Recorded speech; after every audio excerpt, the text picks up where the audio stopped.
You're listening to the Cyberwire Network, powered by N2K.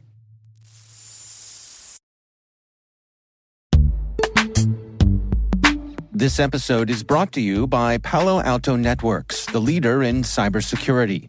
As AI-driven attacks increase, organizations can't afford to have network security that's stuck in the past. Discover how Palo Alto Networks can help you predict what's coming and proactively secure against it with a zero-trust, AI-powered network security platform built to secure whatever, whenever, wherever. To learn more, visit paloaltonetworks.com/network security platform.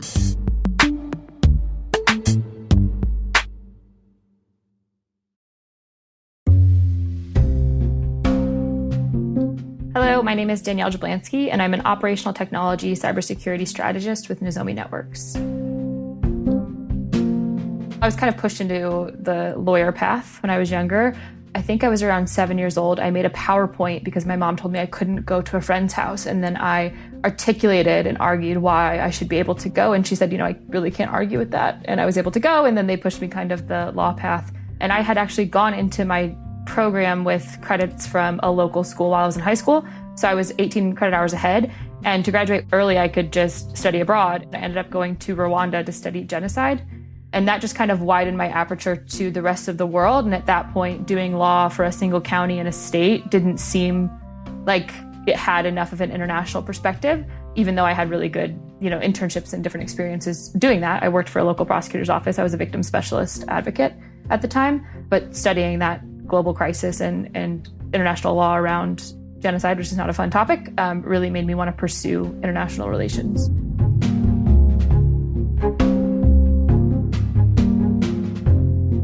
So I graduated early from undergrad after I came back from Rwanda. I graduated in December, a month before I turned 21. So I was only 20 years old.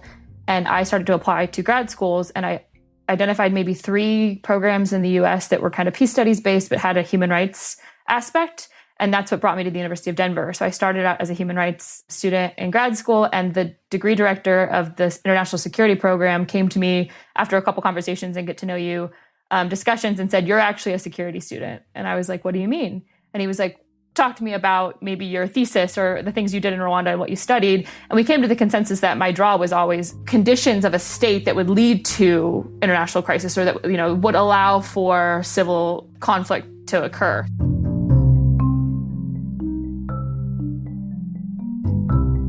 So I mentioned going into Middle East studies, and so I got a certification basically specializing in that because those were the only classes that were open when I jumped from human rights to security.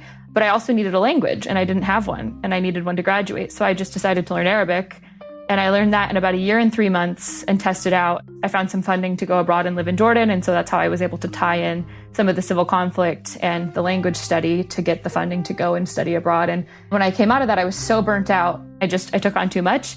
And so I applied to very few, basically within networks that I knew, and I ended up getting a job at the Stanley Foundation in Iowa, which is now the Stanley Center for Peace and Security. And that's where I found cyber and picked up the jargon and started learning the lay of the land. And it really drew me away from nuclear policy and into cyber. So that's the critical connection for me, was that first job in nuclear.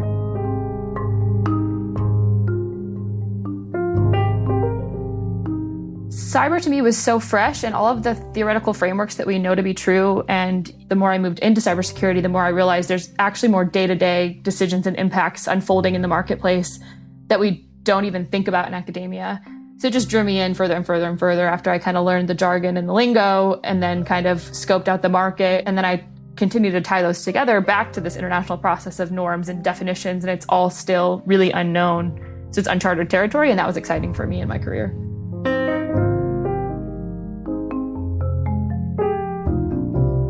So I went from the Stanley Center to Stanford. The Stanford Cyber Policy Center was born out of a program at another institution there known as CSAC. So I got to work with a lot of the true groundbreaking nuclear policy experts. But at the end of the day, I was missing the boom, right? And so it came to my attention that my career path from there would be basically get a PhD, come back and teach, or go anywhere and teach about these issues, or go to DC, work on the Hill. And I didn't really like either of those options. And so I kind of took a chance and walked away, didn't use any networking or connections to get a job. I became an analyst for a year, and then I kind of weaseled my way into the OT and ICS world, which I actually joke with people now is me coming home, because nuclear weapons cybersecurity is operational technology. We just don't call it that because it's a weapon system. So I joke that it's actually a homecoming now that I've gotten back to industrial control systems and that, big boom kind of world.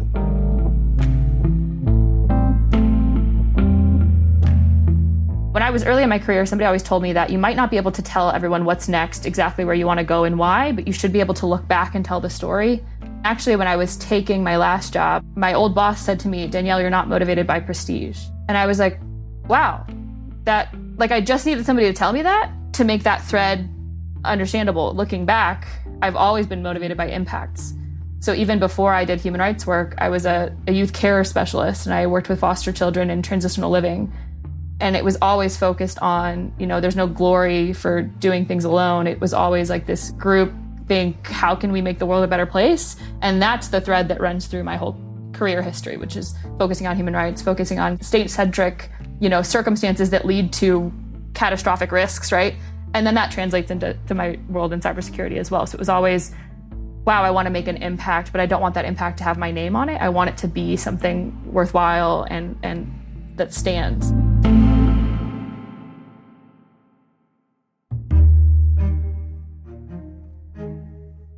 I would say that it's okay to spend a number of years figuring out what you don't like doing, rather than always feeling like you have to know exactly what you want, right? Because there are so many cybersecurity careers, nuances, and specialties that you can only get to by starting kind of like 3 layers out. If you're building out this target map, when I was coming from international relations, everyone I knew wanted to be a foreign service officer. And I was like, statistically, that's impossible, but let's play it out, right? If this is your target, how do you get there?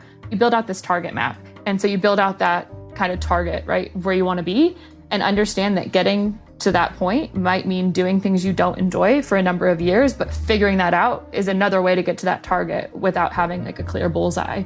And other people like me, my grad director coming out said, "You'll be successful at anything you do." And I was like, I just paid you for a degree to tell me exactly what I need to be doing. And we actually just met up not that long ago and joked about this, because he was like, I was right. And I was like, you were right, but you have to, figure that out for yourself and spend time understanding what you don't like doing. What I didn't like doing in my career, and I won't say where because it happened kind of frequently, was we would have existential conversations about really big problems. For me, I really needed to drill in and say, well, where can we then create solutions, create impact, create a moment for people to care about things that have real world impacts. And so that's really what led me to where I am now, which is basically my dream job.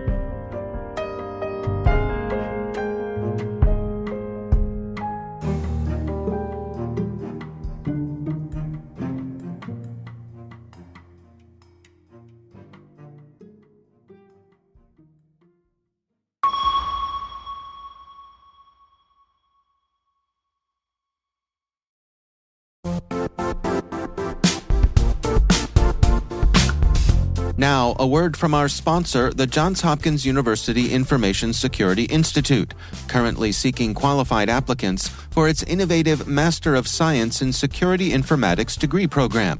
Study alongside world-class interdisciplinary experts and gain unparalleled educational, research, and professional experience in information security and assurance. Interested U.S. citizens should consider the National Science Foundation's CyberCore Scholarship for Service program, which covers tuition and a $6,000 annual professional development allowance, as well as providing a $37,000 additional annual stipend. Apply for the scholarship and the fall semester by March 1st. Learn more at cs.jhu.edu/MSSI.